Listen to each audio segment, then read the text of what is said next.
Le concept de la toute première installation l'utérus artificiel.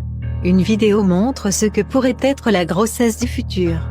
Le concept de la toute première installation d'utérus artificiel au monde a été dévoilé. Baptisée Ecto-Life, cette installation peut produire jusqu'à 30 000 bébés par an.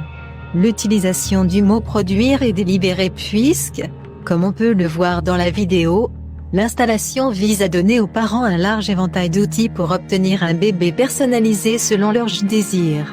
En 2017, des chercheurs ont construit un biobac qui contenait tous les composants nécessaires à la fabrication d'un utérus artificiel et y ont fait pousser un petit agneau, selon un rapport de Forbes. Le concept d'Ecto-Life vise à transposer ce concept à un niveau industriel et à l'appliquer aux humains. Avec Ecto-Life, Al-Ghili a une fois de plus fait entrer dans le domaine du réel une idée que beaucoup considéraient comme farfelue ou impossible. Pourtant, l'utérus artificiel,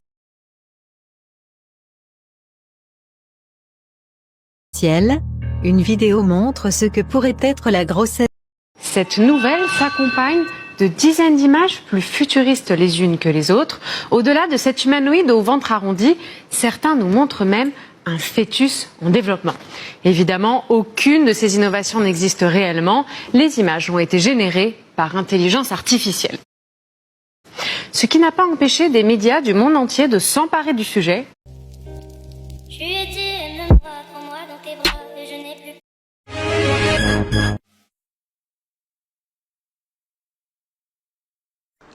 Je me suis rendu compte qu'on parlait d'utérus artificiel et moi on m'aurait parlé d'utérus artificiel comme ça à mon arrivée à Chicago, jamais j'aurais mis Lucie dans un utérus artificiel, jamais.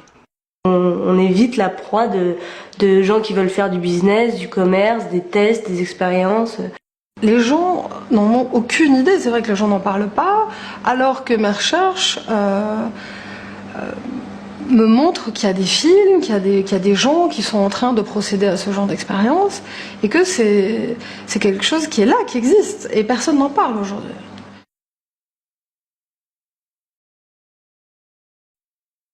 Depuis toujours, la science n'a jamais hésité à utiliser.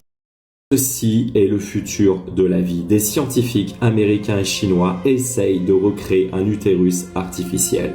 Ce que vous voyez ici, c'est le fœtus d'une brebis. L'objectif, c'est que ce fœtus se développe hors du ventre de sa mère.